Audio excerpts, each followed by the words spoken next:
My name is Amber Angel. I am Program Officer at ECMC Foundation, specifically overseeing our Single Mother Student Success Initiative, which I will get into shortly. Lauren? Yes, sorry, I'll go next. Hi, everyone. My name is Lauren Tai, and I'm a postdoctoral fellow representing the Northwestern University True Generation Research Initiative, and I'm really looking forward to speaking with you all today. Hi, I'm Ann Coldwater, and I'm a faculty member at San Antonio College in the great state of Texas. And I look forward to sharing some information about how our program utilizes Head Start here at the college. Great, thanks. Next slide, please.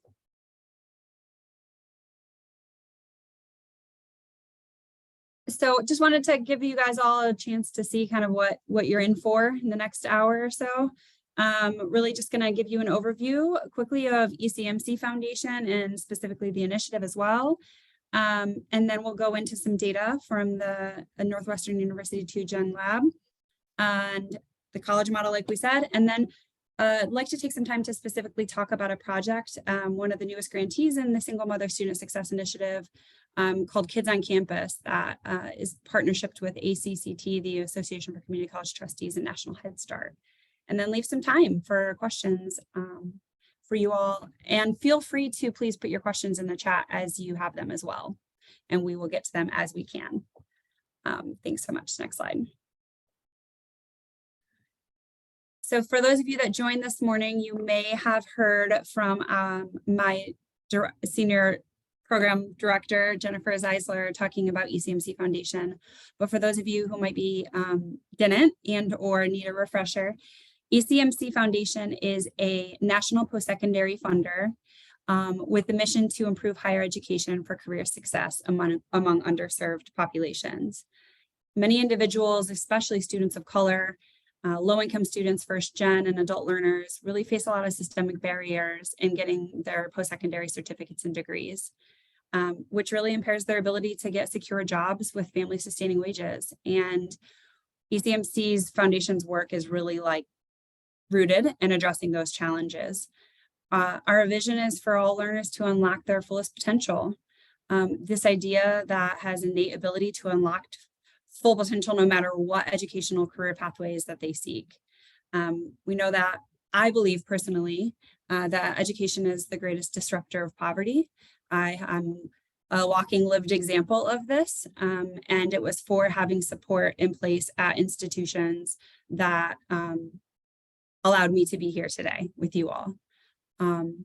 Next slide, please.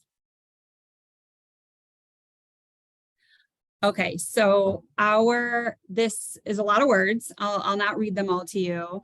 But for those of you, we've been around the ECMC Foundation has been around for about 8 years. And I can't say it's new anymore, I guess. We're in implementation of our new strategic framework. We used to fund in 2 key areas of career readiness and college success. We've kind of done away with those 2 buckets. What we do hasn't changed, dramatically, just how we're talking about it has. So moving forward, our foundation operates using a strategic framework that really is driven by the umbrella of our mission of improving higher education for those underserved. And we do that through emphasizing 3 strategic priorities: removing barriers to post-secondary completion, building the capacity of institutions, systems, and organizations, and transforming the post-secondary ecosystem. We see value in serving students, institutions, and the broader ecosystem by having these 3 priorities and feel like it covers that territory. Our grants and investments are really focused in initiatives or thematic areas where we really commit to strategic grant making as a learning organization over multi-year periods. Strategically responsive funding always will remain a core to our work. We look to the field, to you all, to inform us on what is bubbling up and what needs more support, both in successes and barriers. The traditional higher education environment was not designed for everyone. And while it's evolving for the better, further systemic change is really needed. And so all of this kind of is driven by our North Star of systemic change. Next slide, please. So those two kind of green buckets in the previous slide of initiatives and strategically responsive. We have identified as a foundation 5 key initiatives that we've committed funding to. Our primary focus of all of our funding will go there with representing the commitment to systemic change. So all of these have emerged after years of either grant making and investing in these spaces through research and engagement with experts. And you can see a description of each one of these on our website, which I know is in the chat box. You'll see here we have Basic Needs Initiative, a CTE Leadership Collaborative, which is career technical education, Single Mother Student Success, which we're going to talk about here today, or Transfer and Credit Mobility, and the newest launched initiative is Men of Color. And then as you see to the right, and now I don't see, sorry, just show something else, that about 20% to 25% of our grant making is reserved for being strategically responsive. So next slide, please.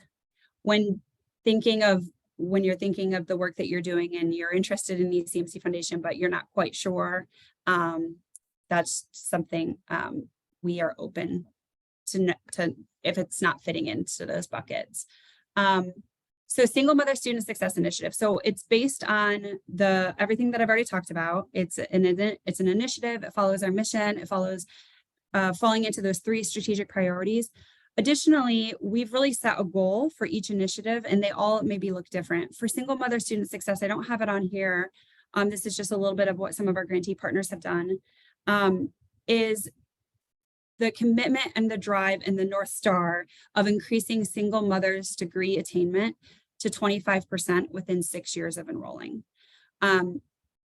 Historically, looking back at data that we know is not all the way there yet, single mothers graduate at much lower rates than their non-parenting peers, yet they hold a higher GPA. We know that they're committed, they just need some support.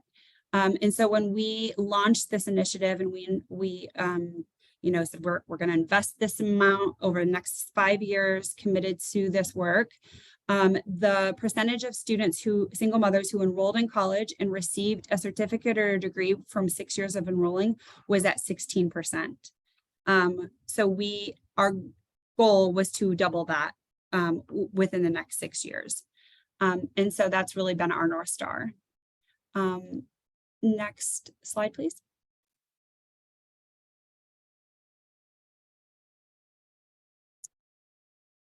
Sorry. Okay.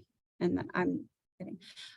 So feel free to scan this. The link to the Single Mother Student Success I know is in the chat box, but this is also, I just wanted to make sure that I'm keeping this open for you all as you're potentially thinking of the work that you do. That ECMC Foundation is really unique and as a national funder in post-secondary to have an open LOI process. So our LOI is open 365 days a year. You're welcome to go onto our website and look at what that is. You'll see our strategic priorities, and you can also select that it's not a strategic priority as well when you submit your LOI. And then we would be in touch from the LOI. So I'll leave that there, and I'm going to come back at the end and talk a little bit more about that Kids on Campus grant. But for now, I'd love to hand it over to Lauren. Next slide, please. Thank you so much, Amber, and thank you so much, Achieving the Dream, for having me here today. I'm really looking forward to talking about educational investments for adult learners and their children in the particular context of the country's longest standing early education program, that is Head Start. Next slide. So when we come to this space of higher education, we always approach it from a family systems perspective. Education is one of the strongest predictors of income in the family and in the household, and parents' education and income are the most significant predictors of children's educational outcomes. Educational investments in children have greater returns when children are younger, which is not to say that we should not invest in older children. But when children are younger, they are at this very critical period of development, and this is a time when we can promote great change. So quality and intensive investments in parent and child education is what can lead to upward social mobility for families. Next slide. The issue here is that these education programs for parents and children are typically siloed, either by funding model or service delivery design. And we posit that investments are likely to yield greater returns when this programming is coordinated and when funding is braided or intertwined. And this reflects a theory called linked lives, where changes in one generation, whether they are positive or negative, are likely to lead to changes in the other generation. And I'll give you an example that specifically uses Head Start. Next slide, please. So often when you think about one generation affecting the other, you think, yes, parents totally affect their children. They are the most proximal source of influence on children's development, and that's absolutely true. But children also affect parents. We examined the Head Start Impact Study, and we found that parents whose children were randomly assigned to Head Start were more likely to increase their own education compared to parents whose children were not randomly assigned. And this is especially beneficial for parents with some college education. So how can we build on this already existing positive foundation of Head Start? Next. Well, let's think about students with children in college today, which make up about a quarter of all undergraduates. Most are at community colleges. The remainder of that gray circle are for-profit and nonprofit four-years and technical colleges. Slightly more than half have young children, and almost 3/4 are mothers, who are 1.6 times more likely to be single than student fathers. Next. And if we take a deeper dive looking into single mothers, we see that of all female undergraduate students, they are the least likely to attain a degree or certificate within 6 years.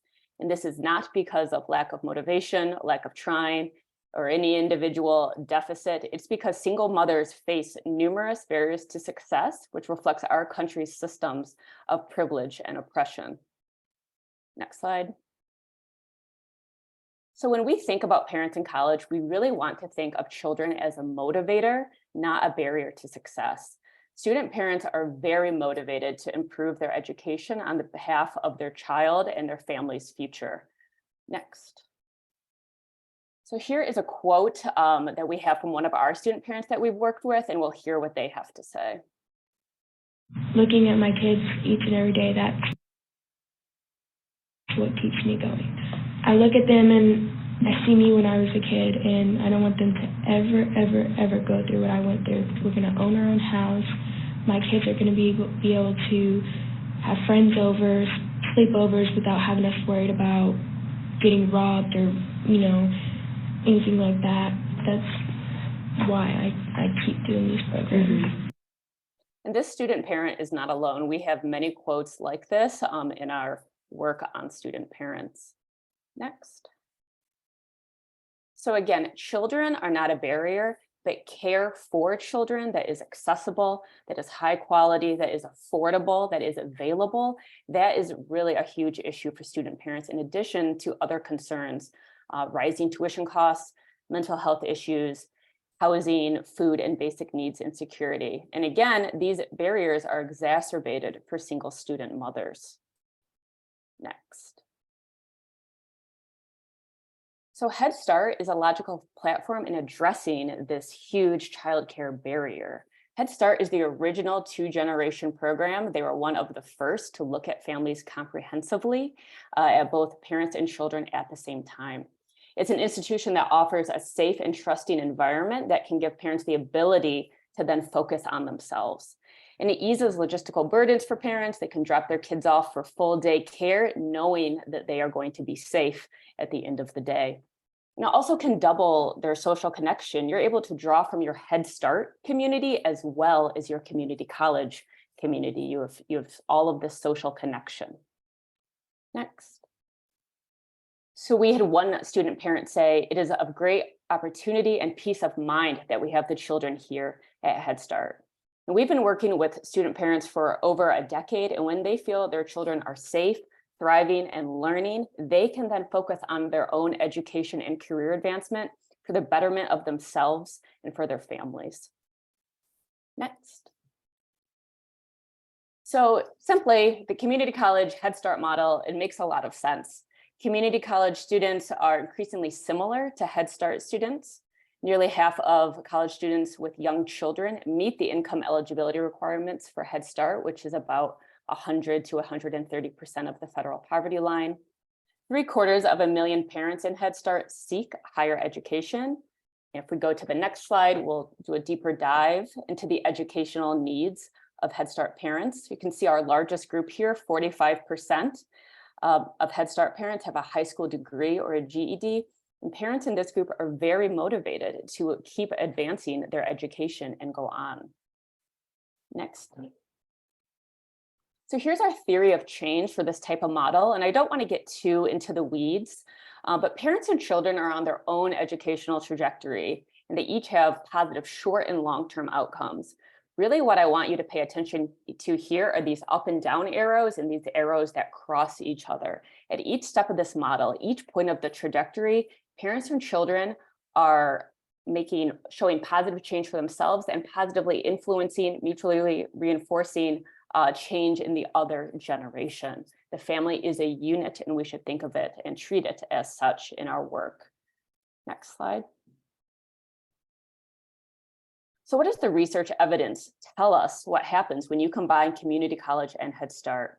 We've been studying a program in Tulsa, Oklahoma for the last 10 years. It's called Career Advance, and it combines training in the healthcare sector at a community college for parents with a Head Start for children.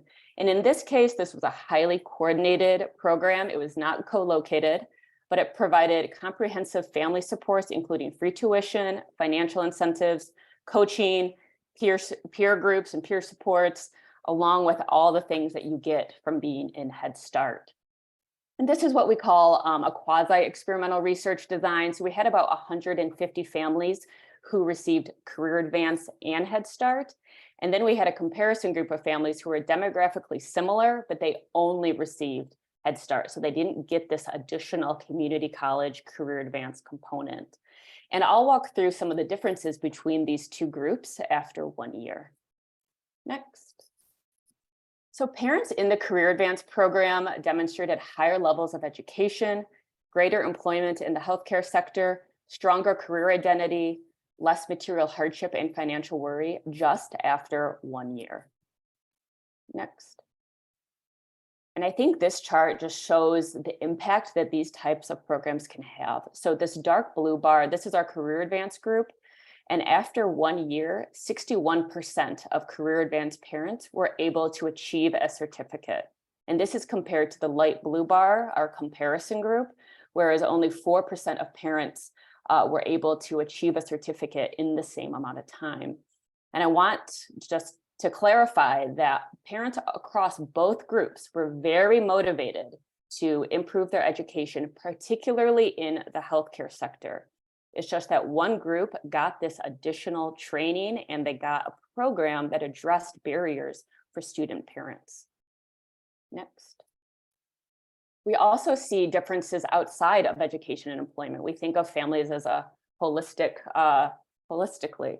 So Career Advance parents had higher optimism and more self-efficacy than the comparison group after 1 year. And we didn't see any differences in perceived stress or psychological distress.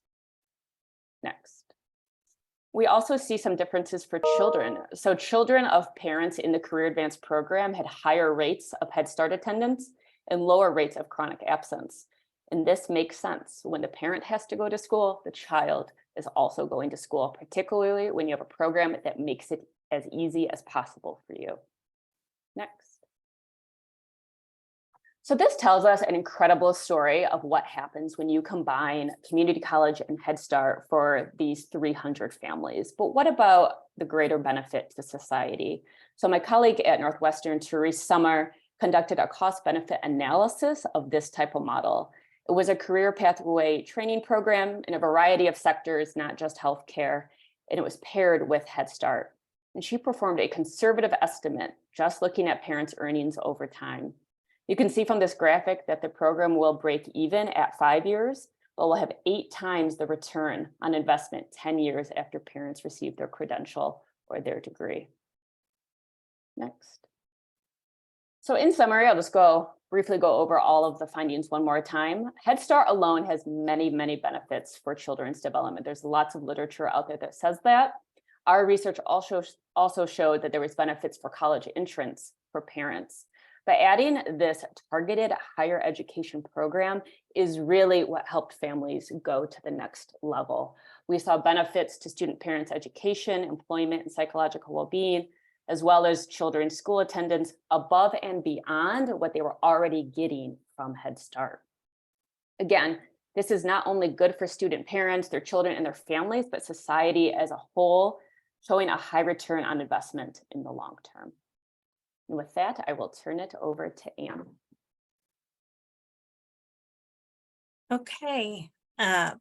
Again, my name's Ann Coldwater. I'm a faculty member at San Antonio College, and our community college does have an early childhood studies program. And in that program, students can earn a technical certificate or an associate's degree in early childhood education. And while I didn't start in 1974, the Early Childhood Center at San Antonio College did start in 1974. I've heard that it was a couple of small buildings in the back of the college, and then it moved into its current location. And I'm really excited to say that we are having a grand opening for a brand new facility in the middle of our campus next Friday. So we're super excited about that. Our program serves 85 children. We have 8 classrooms. And in the beginning, it was all run by San Antonio College, but then around 2008, 2009, the college was looking at the cost effectiveness of the Early Childhood Center and really trying to think of ways to make it more cost effective. I had some amazing colleagues who were here back then, and they really pushed for us to begin collaborating with the Head Start program. So in 2010, we developed an MOU with an early Head Start program here in San Antonio, and they use 4 of the classrooms on our campus, and we use the other 4 classrooms on our campus as well. So in total, we serve, like I said, 85 children on campus. Next slide, please. Okay, I was going to talk about some of the institutional success that we've had since we started that program. The number one thing that we want is to serve more college student parents. Everything you've heard so far in this presentation underscores the fact that when college student parents get the services and supports that they need, they're successful in college. And so being able to keep all 8 classrooms open was a big priority for us here at the college. One of the reasons we chose to collaborate with an early Head Start program here in San Antonio was that we have a lot of Head Start, public school, pre-K for SA. There are a lot of preschool options for children who qualify in our community, not as many options for infants and toddlers. So that was a focus for us when we made that decision to collaborate with an early childhood or early Head Start program, excuse me. The other biggest benefit to the college is our center serves as a lab school. So we are NAEYC accredited, and then Early Head Start also has their policies and standards that they use to run their program. Our lab school serves the students who are in the Early Childhood Studies program. The students get about 96 hours in the classroom. So for us as a program, that's a big benefit. We place all of our students in both the Head Start and SAC classrooms.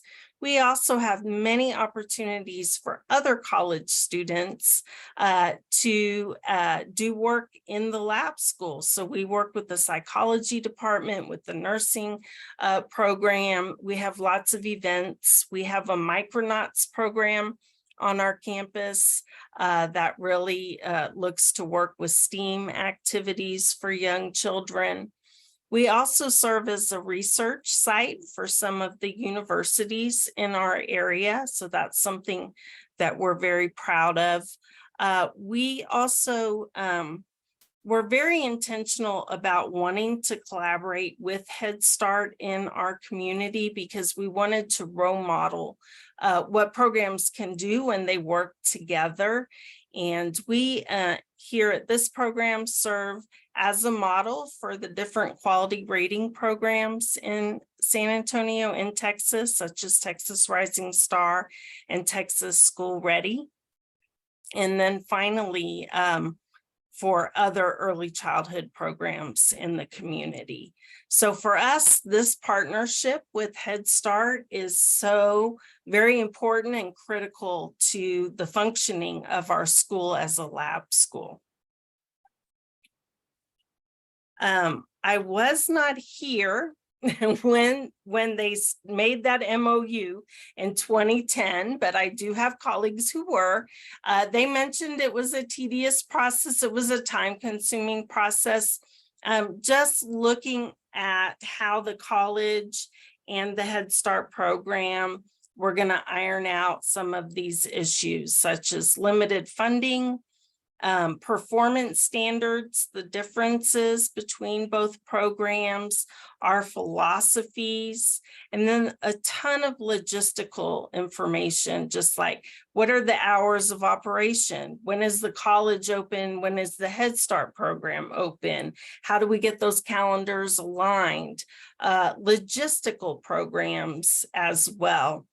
Part of our partnership with the early Head Start program is we provide the classrooms, but they in turn handle all the meal services for the center. So they're working with the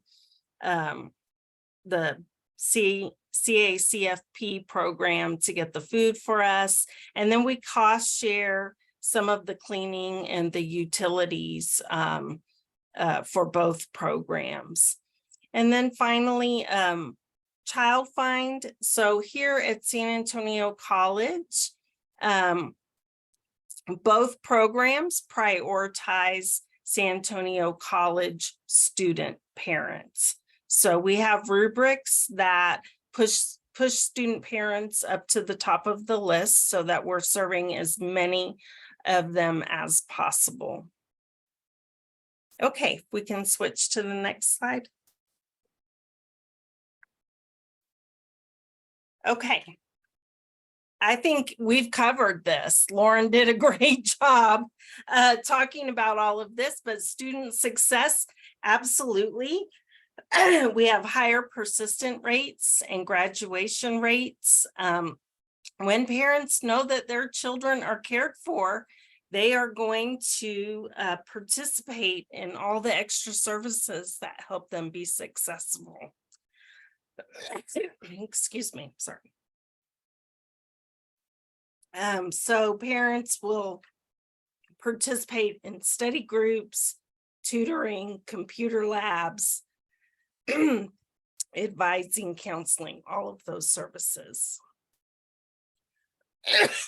Excuse me, I'm sorry. So what are the challenges for students? For us, it's extended hours. The Head Start program isn't open quite as long as the students are in school. And then of course, for parents who have children that are attending different schools. So they have a child under 3, they have a 5-year-old, and then somebody in the public school that begins to be a logistical problem for them. That's what I have to share. I look forward if there's any questions. Thank you so much, Anne and Lauren. If you go to the next slide, I'm going to take off my I'm going to put it back on. I'm going to wear two hats right now as a program officer with ECMC Foundation. And then also as a single mom, student parent myself. I graduated in 2019. And I wasn't working at ECMC Foundation. I was working at a community college, Los Angeles Valley College Family Resource Center, where I had started as a single mom using their services. And something that I've been reminded of, I'm currently in Ohio, I'm at the Ohio State University at the Student Parent Support Symposium. I think it's maybe their 20th year here, which is amazing. Designed to pull together folks in this space. And I can't help but keep thinking about, the journey that I went on and the barriers I had. And something that I thought worth mentioning here specifically is a conversation I had with my director, Marty Roosevelt, in which, I had said when we were talking about barriers for our students, and when I was talking about my personal barriers when I transferred to a university as well, around childcare, I said, I wouldn't be here today if it wasn't for the fact that I had on-campus childcare. And my director, turned friend, said, Amber, you're really resilient. You would have figured it out. You would have found Head Start in the community. And I kind of just believed her, because I feel like, yeah, I am resilient. I figure things out. But it took me, I'm a crockpot thinker. It took me a little while. And I came back and I said, actually, that's not true. It wasn't until I got an education did I have the wherewithal to go out and seek community resources. And for a lot of student parents like myself, I'm transplanted to LA. I'm not from California. My whole family, I'm the first generation of youngest of 8 to ever go to college. So I didn't have anybody to ask about this. And I didn't know the community of California either. I hadn't heard of Head Start. I'm a single new mom a young mom. And so I just, luckily, I got resources. I was able to bring my daughter to campus with me. I became a better mother. She was getting an amazing education. I learned from the teachers. The center I sent my daughter to was not a Head Start. We actually eventually got C campus funding, which I'm sure will be a question. They don't conflict. It's two separate funding streams. Your campus can have both. So now I'll put my ECMC hat back on and get back on track to just say, when this proposal came across, and I got the call about this project to go in and co-fund this with the Selden Herring Smith Foundation. I couldn't be more thrilled. To me, it felt like this makes absolute sense. Why hasn't it been done before? Why aren't we doing more of it? And so the project I'm just going to share a little bit about, and then I want to leave it for you all to have time for questions too, is specifically this project called Kids on Campus. So next slide, please. So this is a presentation. These are from Head Start, and ACCT created these slides, and I'm just going to be sharing them. There was a conflict with their schedule to be able to present with us. But as it stands, this is a pretty shocking number. There are currently 180,000 federally funded childcare slots currently unfilled. The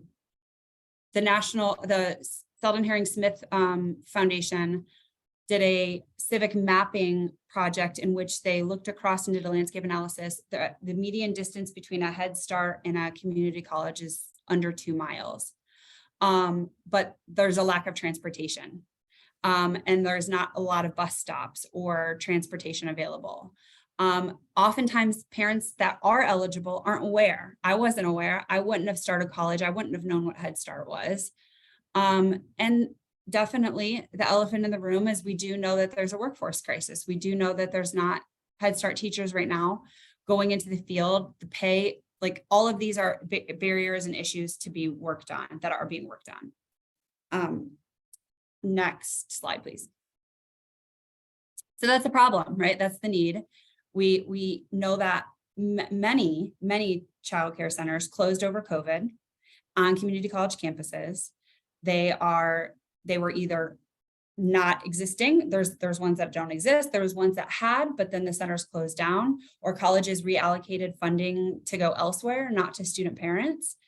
And so this project proposes to really take the leadership level of the Association of Community College Trustees, these two large organizations, and National Head Start, to say, okay, hey, what would it look like? What will be the preconditions that are needed to co-locate and move a Head Start center onto a community college campus into an existing center that is vacant, empty, or needs support? And what are those things what are both of those institutions going to need? And so you can see here that they're going to really be doing a lot of technical assistance support.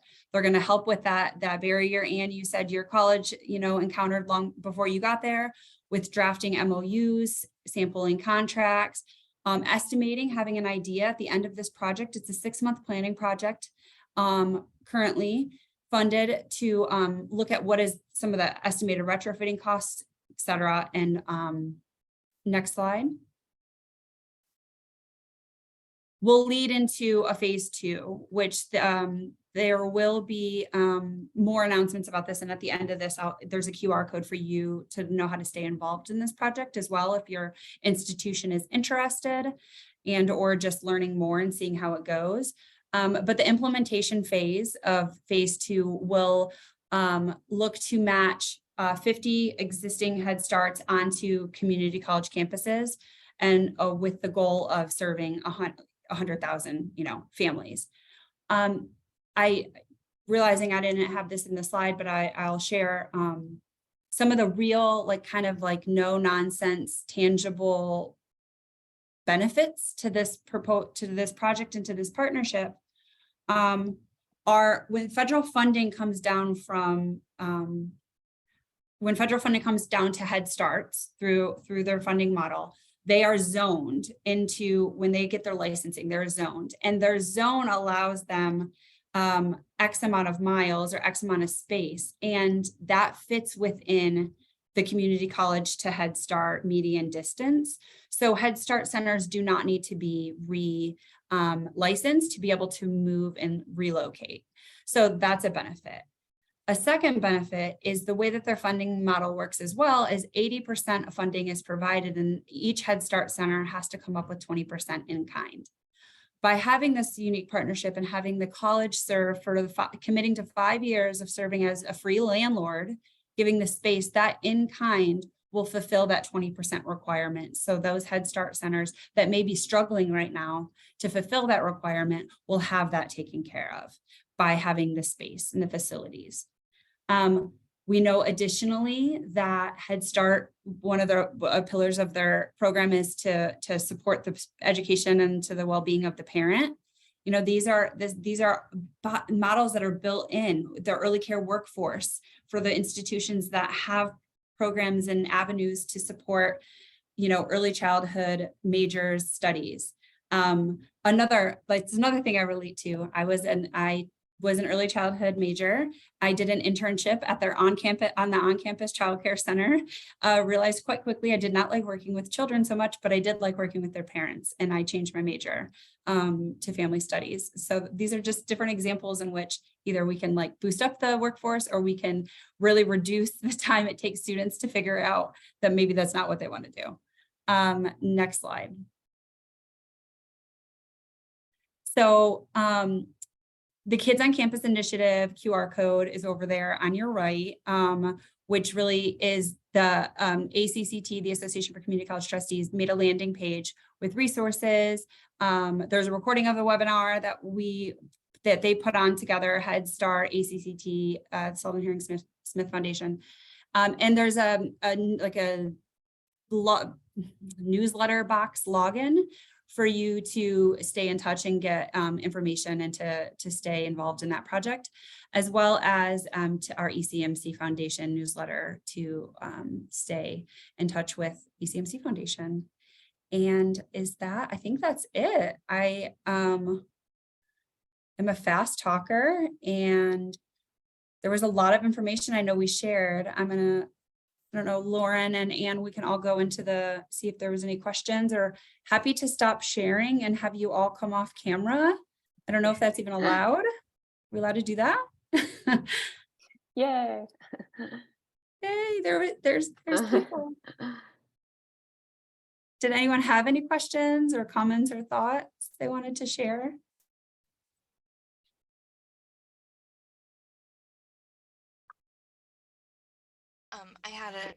Sorry, I forgot to put my mic down. Hi, I'm Amy Pimentel. I work at Maricosta College. I put my question in the chat, but I'll ask it here as well.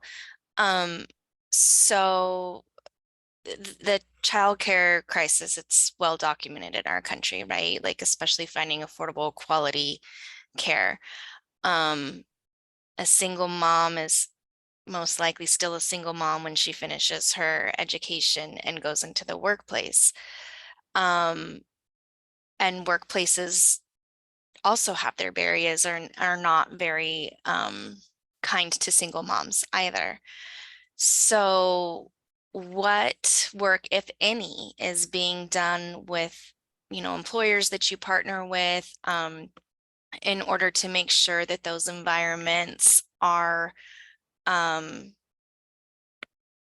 good environments for a single mom? Or a lot of times too, we see that our student workers end up becoming our colleagues, right? And so if you're a student worker who had all this support as a single mom student, and now you work at the college and your college doesn't have that same support to you as a single mom, how do you reconcile that? So I guess those are my two questions.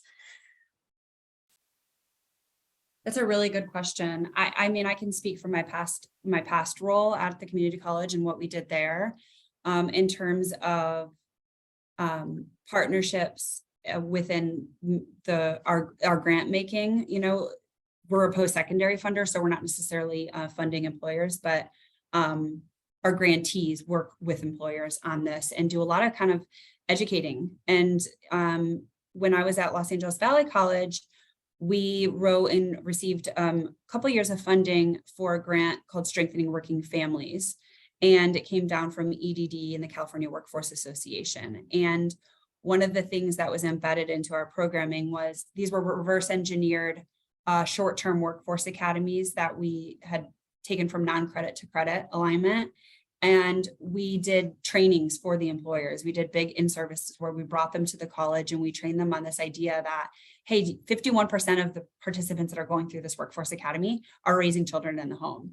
Oftentimes in the short-term CTE pathways, the percentage of student parents is much higher than the overall body at the community college, because these are, and maybe with older children too. And so some of the things that we did too is we offered after-school childcare in the evening time to provide that opportunity for after school. But you're absolutely right that it's an issue and that it's something that needs to be addressed. And so we wanted to reduce that big gap in the sidewalk when they go from, community college to the workforce, for sure.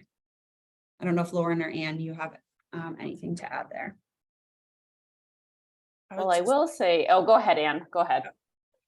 I would just say, yes, everything you described as an issue is an issue. And a lot of what we do in our program here is try to educate our students and our parents in the program how important it is for us to advocate for better services and for, some shifts in the way society approaches childcare in our country. So I wish there was an easy answer, but it's going to take everyone. Yeah, I completely agree, Amber and Ann. And I was going to say, Amy, I don't have a total answer. I talked about how parent and child education programs were siloed, but so is the education and workforce world, right? So I'm all about promoting education, but then what you do after that, that's like out of our wheelhouse. So there really is a disconnect and essentially like lifespan development of our families here. And I completely agree with Ann. There needs to be advocacy at a greater, like a macro level to the government about new policies for childcare and for supporting parents. And, we've seen more employer flexibility, I think now so more than ever with COVID, but that is a very, those roles are often very privileged and perhaps are not the ones that are, just recently graduated single mothers will be in, but that is something that we should keep fighting for all workers. Well, yeah, and I mean, I'll say like like the role depends, but also even companies, colleges that have telework policies that allow certain positions to work remote all or some of the time have clauses that say it's not a replacement for childcare. And that there has to be another adult in the house if the child is present. So that automatically discriminates against single parents, which are most likely women, which are most likely women of color. And so I would encourage everyone on this call, like if your institution has a telework policy, go and look at it. Look at what it says and the language, because we have to practice what we preach. And like I said, I'm a single mom, solo mom, actually. There's a difference. I'm a solo mom. I'm the sole caregiver, sole provider for my son, right? And you think about when a child is sick, when they have to go to the doctor, who's mostly doing it? And look at your institutions and and even if you're not a single parent, think about your colleagues who are. So even if a policy like that doesn't impact you, think about it, how it impacts your colleagues and those, like I said, think of all of the student workers who now are your colleagues. And like, if we are going to have that societal change, it has to start with us. We can't constantly say, let's give, what we're not in turn like giving to ourselves. That's my soapbox moment. And I love everything that you are doing. And Amber, I just want to say also, when someone said to you about being resilient, that you would have found those things, we put too much into resilience, right? Like we put too much in that people have to be resilient and that we're going to just, pull yourself up by your bootstraps. So thank you for everything that you all are doing. Thanks, Amy. Echoing everything that you said, and it's true. And I think, another thing that I was thinking of, one of the things I think about this partnership and about thinking about this as well from a lens of breaking down silos, as Lauren mentioned, with the early care, child development and, education, is this really like kind of merges those two worlds for the early care sector to be thinking about to be thinking about the parents, and for the parents to be thinking about the students. And, as I changed my major to family studies, we think about it as like a three-legged stool. It's like we got our parent, we got our child, and we have our community. And, you break down, you take off one of those legs, that stool falls over. And so this is really bringing awareness to both of these populations. And I will say, some early indicator, exciting talks, peppered like policy shifts.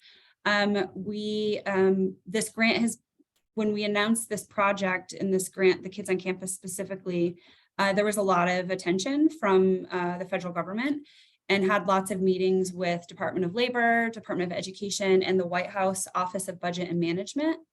And there's some talks among the staff at those levels of how could we really kind of reduce the barrier of burden for student parents, single moms, trying to access both of these services. And one of the suggestions was, how could we change the policy to allow the financial eligibility requirement for FAFSA to also count for Head Start? So if a student parent fills out their financial aid and they're eligible, that they're automatically eligible for the financial aid requirement for Head Start.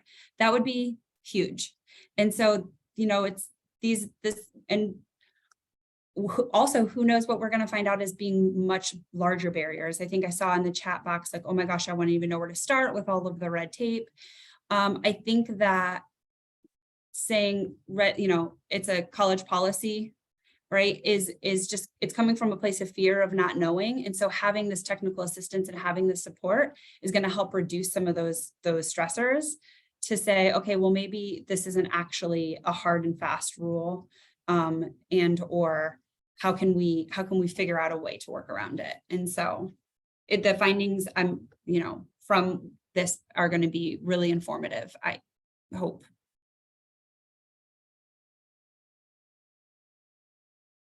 So Go for it, Christine.